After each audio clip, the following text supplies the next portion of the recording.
에스겔 37장 14절 말씀 보겠습니다.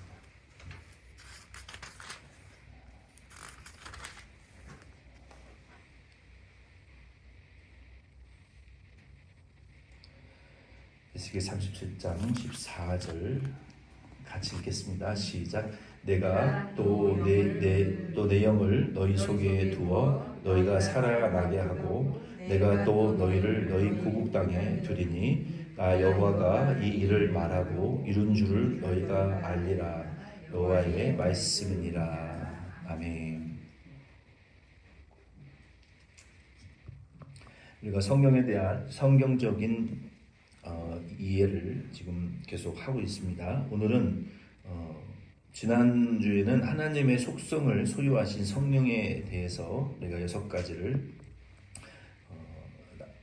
나눴고, 오늘은 성령의 신적인 사역을 수행하심에 대한 말씀을 함께 나누겠습니다. 신적 사역이라고 하는 것은 하나님께서 이제 천지를 창조하신 이제 그 사역을 한 부분으로 신적인 사역이라고 말할 수 있습니다. 그러니까 사람이 하지 못하는 거, 신적인 사역은 이 창조하시는 거죠. 그래서 하나님이 만물을 창조하시고 또 동물 또 사람 창조하시는 그것이 그분이 이제 하나님이시고, 또 생명도 복제를 할 수 있지만 그것도 이제 불완전한 단계예요. 우리가 뭐 타이거 사자 이렇게 해가지고 우주정공항으로 이제 만들어내고 뭐 복제한 뭐 돌리도 만들어냈다고 좀 거짓말을 쳤지만, 그런 생명들이 긴 수명을 자연적으로 태어난 동물처럼 살지는 못해요. 그리고 또 사람이 이 사람을 생명을 이렇게 복제하는 그런 사이파이 영화들도 많이 나오지만 그것은 하나님의 영역이기 때문에 인간의 지혜와 과학이 아무리 발달돼도 그것은 할 수 없고, 도전을 하더라도 반드시 문제가 생기는 그런 영역이 이제 하나님의 영역이라고 할 수 있는데, 하나님이 창조하신 사역은 하나님만이 하실 수가 있습니다. 시편 104편 30절 말씀에 보면은 주의 영을 보내어 그들을 창조하사 지면을 새롭게 하시나이다. 또 욥기 33장 4절이나 창세기 1장 1절 2절 1장 2장 전체 말씀에 욥기 26장 13절 시편 33편 6절에 보면 하나님이 창조하실 때 이 삼일체 하나님이 함께 천지를 창조하셨다라고 성경은 말하고 있어요. 그래서 이 하나님은 창세 전에, 그러니까 피조물을 만드시기 전부터 존재하셨는데 그 삼일체 하나님이 협력으로 이 천지와 만물을 지으시고 지금도 통치하고 계시고, 그리고 만물은 예수 그리스도께서 재림하실 때 이 세상 모든 만물은 불로 심판마다 불타 없어지고 하나님이 지으신 천국에 우리가 새 하늘과 새 땅에 천년 동안 왕노릇하다가 백보자 심판을 통해서 이 세상도 우주도, 어떤 분들은 이 화성이 지구와 제일 닮아있기 때문에 거기에 우리가 살 수 있지 않겠느냐라고 말하지만, 우리가 그 큰 망원경으로, 엄청난 그 망원경으로 이 우주를 바라보면요, 그 멀리 이 은하수가 이렇게 별들이 이렇게 타원형으로 이렇게 쫙 이렇게 흩어져 있는 그 별들을 은하수라고 해요. 근데 그 은하수하에 있는 반짝거리는 빛 하나에 이 지구와 같은 행성이 정확히는 모르겠지만 몇억 개씩이 들어있다는 거예요. 그러니까 그 지구와 같은 행성이 몇억 개가 들어있는 것이 여기 점 하나인데, 그 점 하나들이 점점점점점점 하늘에 저 멀리 몇백 광년 떨어져 있는 그 점점점점점 떨어져 있는 그 수많은 은하계가 우주에 끝도 없이 있다는 거예요. 그래서 하나님께서는 우리를 그 우주로 데려가는 것이 아니에요. 그래서 어떤 그 과학주의자들은, 좀 과학자들은 하나님이 그러면 그런 새로운 우주로 우리를 데려가시는 건가? 그건 아닌 것 같아요. 거기도 피조물이잖아요.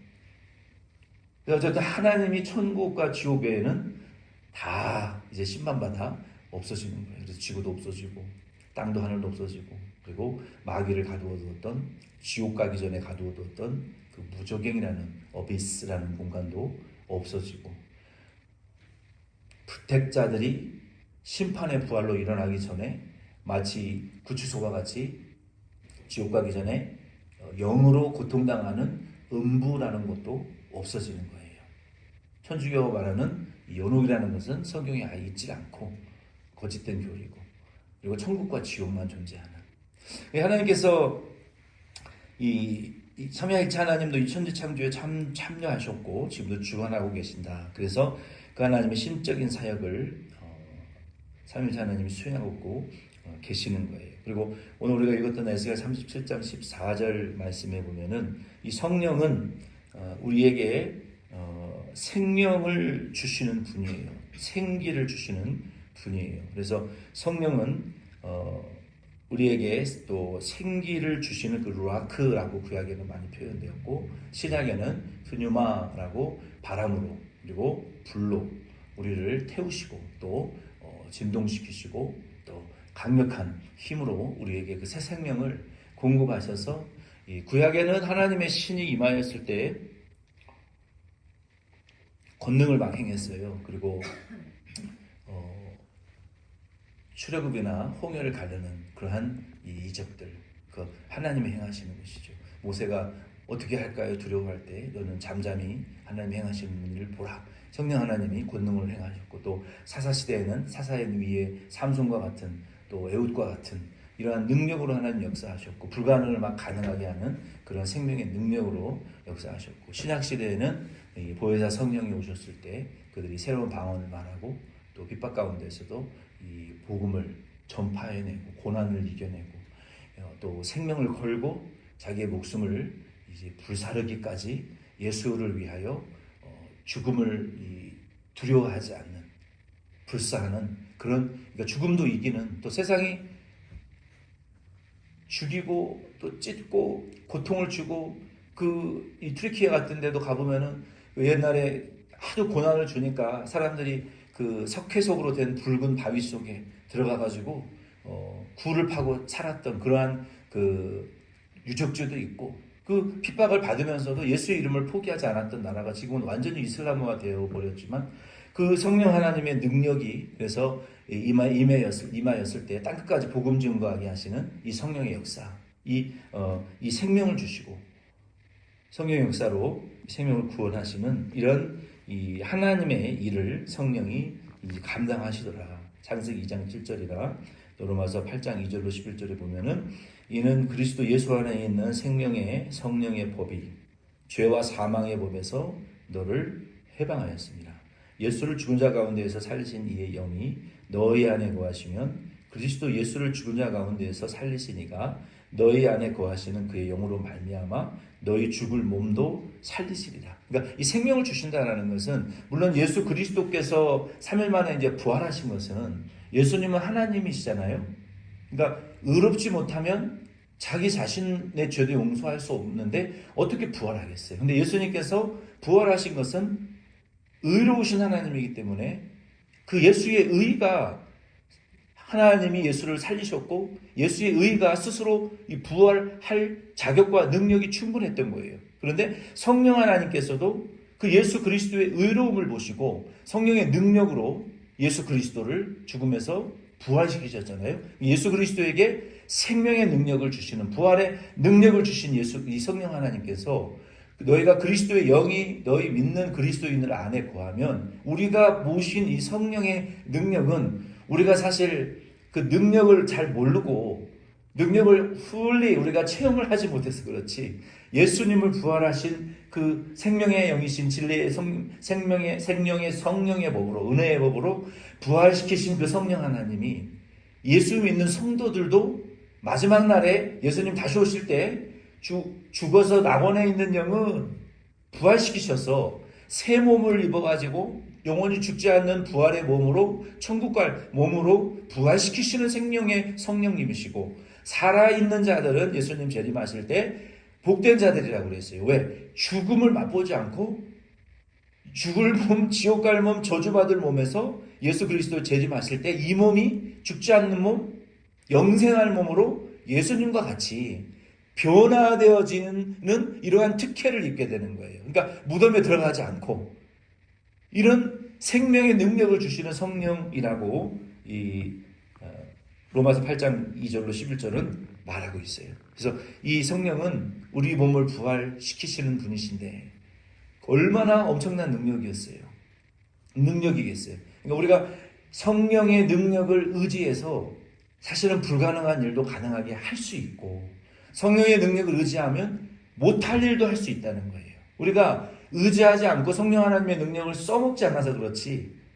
그래서 이 성령은 우리에게 생명의 능력을 주시는 분이기 때문에 여러분 그렇게 믿으시기를 바랍니다. 예. 오늘은 이제 비도 오고 힘들이 조금 없으신 것 같아요. 그래서 오늘은 여기 신적 사역을 행하심의 두 가지 요것만 하고 오늘 우리 웨스터민스터 교리 조금 하고 8시 마치겠습니다. 우리가 30문까지 지난주에 29문, 30문 했는데 오늘은 31, 32문을 하겠습니다. 웨스터민스터 소요리 문답 31문 질문이 효력 있는 부르심이란 무엇입니까? 그러니까 성령 하나님께서는 우리를 효과 있게 부르신다라고 말씀하셨는데 그럼 그 효력 있는 부르심이라는 것은 무엇입니까? 답은 이렇습니다. 효력 있는 부르심은 하나님의 영이 하시는 일이니 그랬어요. 하나님의 영이 하시는 일은 디모데후서 1장 8절 9절 말씀해 보면은 그러므로 내가 우리 주의 증거와 또는 주를 위하여 갇힌 자 된 나를 부끄러워 말고 오직 하나님의 능력을 쫓아 복음과 함께 고난을 받으라. 하나님이 우리를 구원하사 거룩하신 부르심으로 부르심은 우리의 행위대로 하심이 아니요 오직 자기의 뜻과 영원한 때 전부터 그리스도 예수 안에서 우리에게 주신 은혜대로 하심이라. 아멘. 이 하나님의 이 성령은 이 진리의 영이신데 효과적으로 창세 전에 영원 때 전부터 예비되어진 하나님의 자녀들을 이제 부르시는 거죠. 이렇게 불러내셔서 수많은 사람들 중에 하나님이 보편적인 은혜를 햇빛도 주시고 또 별빛도 주시고 공기와 자연 만물에 보편적인 은혜를 많이 주시지만 우리가 성경에 분명히 나와 있어요. 자녀들은 더 특별히 사랑하시는 하나님의 성도는 똑같이 보편적인 은혜를 주시지만 그래서 하나님께서 그 수많은 사람들 중에 우리를 이렇게 골라내시는 픽미업 우리를 자녀들을 이렇게 딱 집어가지고 구원하시는 그 하나님의 그 간증들을 우리가 들어보면은 참 기가 막힌 거예요. 기가 막힐 웅덩이에서 우리를 건져내셔서 은혜를 입히시는 하나님의 그 뭐 이제 새롭게 하셔서 이런데 간증들을 쭉 이제 보면은 하나님이 그 사람들을 구원하시는 그 은혜는 정말 기가 막히는 은혜들이에요. 그러니까 그 일을 하나님의 영 성령이 하신다. 성령이 딱 하나님의 자녀를 아시고 영원 전부터 예비된 자들이었기 때문에 태어나기로 구원받기로 작정된 자들은 하나님이 구원하신다.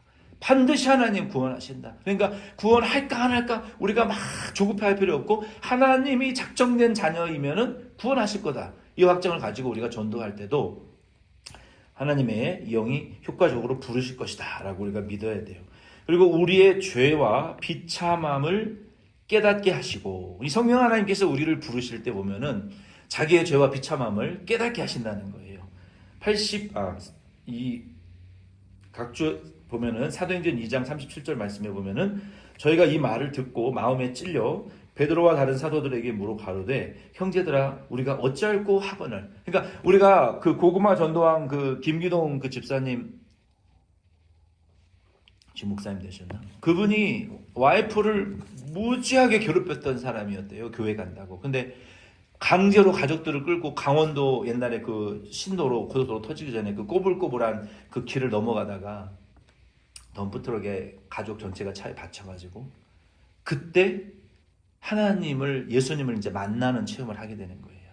그 김기동 집사님 간증을 들어보니까 그래가지고 자기가 그때부터 이제 고구마 전도 익었나 안 익었나 찔러보는 거예요. 그러니까 복음을 들으면요 오른편 왼편 강도와 같이 오른편에 있는 강도는 이 사람은 우리는 우리 죄 때문에 죽지만 예수님은 죽을 일 하신 분이 아니야. 옳은 진리만 전하신 분이야. 욕하면 안 된다. 근데 왼편에 있는 자는 욕하고 저주하고 독사와 같이 독을 품고 악을 품는 그런 사람들이 있어요. 그러니까 우리가 복음을 전하면 여기 사도행전 2장 37절 말씀처럼 내가 어찌할꼬 하는 분들이 있어요. 찔림과 자기의 죄를 깨닫게 하시는 분이 성령 하나님이라는 거예요. 그래서 성령 하나님은요, 말씀을 들을 때 우리가 어찌할꼬 하는 분은 이 성령 받은 분들이에요. 그러니까 우리가 말씀을 들을 때 우리의 마음을 잘 준비를 하면요, 이제 신학교 가서 1년 된 전도사가 말씀을 전해도 은혜 받으시는 분들 보면은 눈물 콧물 흘리면서 그냥 누가 말씀을 전해도 가슴을 치고 애통하고 나에게 주시는 말씀이라고 그렇게 은혜를 받고 뜨겁게 기도를 하세요. 은혜를 받는 분들은. 근데 불평하시는 분들은 어떤 유명한 목사님이 말씀을 전해도 뭐래도 하나 트집을 잡아가지고 넥타이가 마음에 안 든대나?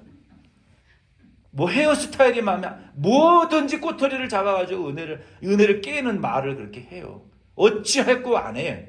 성령 하나님께서 하시는 것은 우리를 효과적으로 부르시는데 하나님이 택한 자녀를 찾아내셔서 죄와 자기의 비참함을 깨닫게 되는 거예요. 그래서 회개시키는 거예요. 그리고 또 우리의 마음을 밝혀 그리스도를 알게 하시고 사도행전 26장 18절 말씀입니다.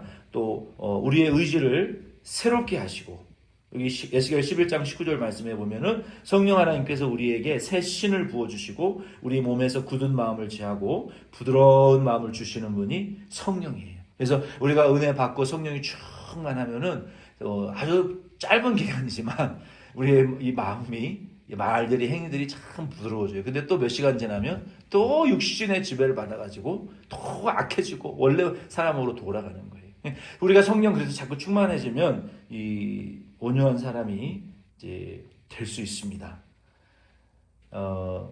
우리에게 권하사 능히 복음 중에 값없이 주시는 예수 그리스도를 믿게 하시는 것입니다. 요한복음 6장 44절에 나를 보내신 아버지께서 이끌지 아니하면 아무라도 내게 올 수 없으니 오는 그를 내가 마지막 날에 다시 살리리라.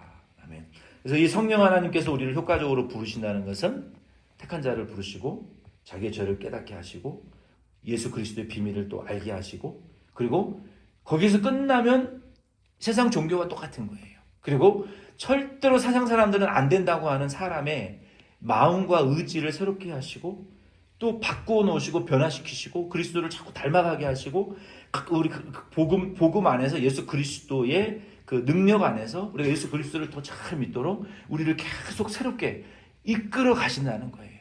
이게 성령 하나님께서 하시는 그 역사라는 거예요. 이게 웨스트민스터 소요리문답 31문인데 이게 우리를 효과적으로 부르시는 부르심이다라고 말하는 거예요.